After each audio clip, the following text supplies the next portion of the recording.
The iPhone 16 Pro Max versus the Samsung Galaxy S24 Ultra. Two premium phones with high-end cameras and high-end prices, but which one takes the prize in this camera comparison?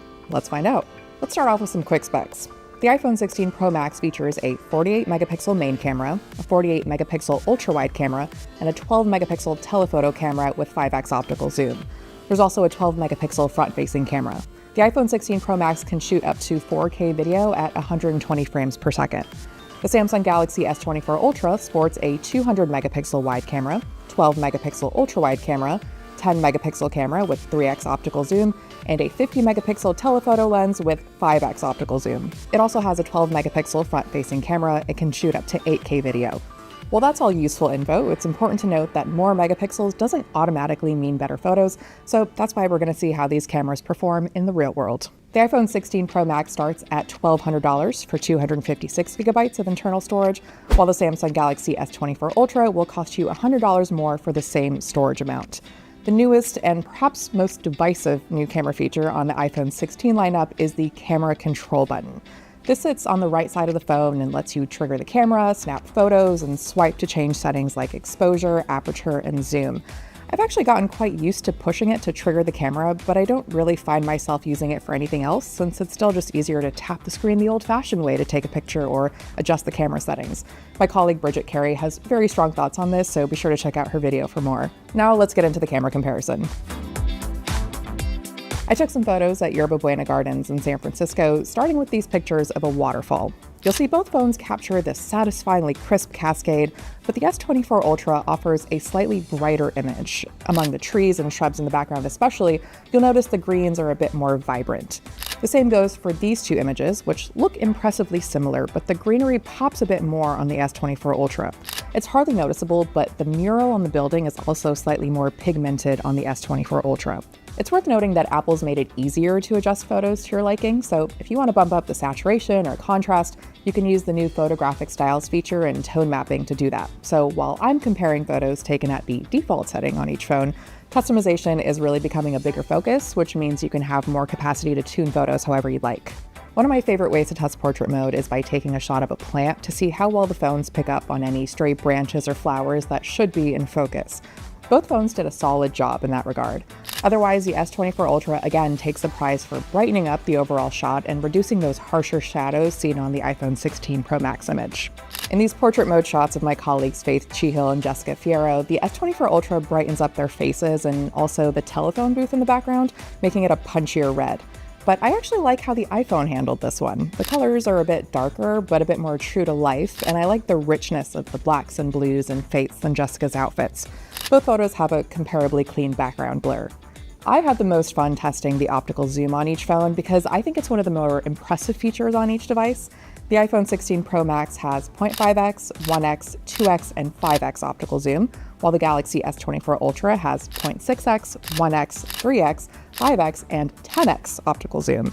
That 10x zoom on the S24 Ultra really is quite impressive and does a great job preserving image quality despite punching in ridiculously far. The 5x zoom on the iPhone 16 Pro Max also shows incredible detail and crispness, which is easiest to see by looking at the slightly more defined windows here versus the 5x image shot on the S24 Ultra. Moving on to the front-facing camera, these selfie shots look pretty similar, though I suppose that's not too surprising given both phones have a 12-megapixel front-facing camera.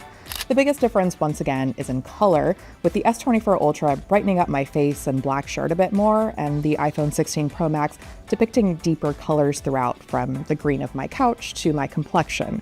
Even the wall behind me takes on more of a beige hue as opposed to the grayer, more muted shade in the S24 Ultra image, but both photos are sharp and focused. What I've been most impressed with on recent iPhones is how much better night mode has gotten. It used to be the Galaxy phones were leagues ahead in terms of brightening up low light shots, but these two images look pretty comparable. I will say I still prefer the S24 Ultra photo here since the sky is a bit more of a vivid blue, but the colorful lighting is similarly punchy in both photos. Now let's talk about video. The funnest way for me to test video zoom capabilities was from the nosebleeds of Hans Zimmer Live, where I was literally in the last row of Oakland Arena. Both phones were able to serve up crisp footage despite the flashing lights and how far I was from the stage, But the S24 Ultra really came in clutch with that 10x zoom. I could clearly see Hans Zimmer's face and movements. It was almost like looking through binoculars. But even 5x zoom on both phones offered a clear close-up of everything happening on stage. The iPhone 16 Pro lineup introduces 4K slow motion recording at 120 frames per second, while the S24 Ultra has a UHD slow motion setting at 120 frames per second. That 4K setting on the iPhone delivers a crispness and higher level of detail, which is cool even if you rarely use this very specific feature. In more everyday instances, I still prefer the iPhone 16 Pro Max's camera, as footage looks sharper and colors are more true to life, but you'll get smooth shots on both devices, especially when filming at 60 frames per second. So with all of that in mind, which phone takes better photos and videos? That largely comes down to personal preference. I've always admired how vibrant photos taken on the Galaxy series are, and the S24 Ultra is no exception. That higher saturation and brightness brings a richness to the images that makes them pop. But I also appreciate the more true-to-life tones on the iPhone 16 Pro Max and the sharpness of photos and videos. Night mode is almost equally impressive on each phone, but I think the S24 Ultra has the lead there. It serves up more vivid shots, which you can especially see in pictures of the night sky. Portrait mode is also solid on both the iPhone 16 Pro Max and the Galaxy S24 Ultra. I didn't run into any glaring issues there. The same goes for selfies. Both devices serve up quality images. And when it comes to zoom, the S24 Ultra still takes the cake with that ridiculous 10x optical zoom, but having 5x zoom on both phones is a huge plus. All of this to say, no matter which phone you go with, you shouldn't be disappointed, and with those high prices, I'd sure hope not. Which phone camera are you more impressed with? Let us know in the comments, and be sure to give this video a thumbs up if you found it helpful. Thanks for watching.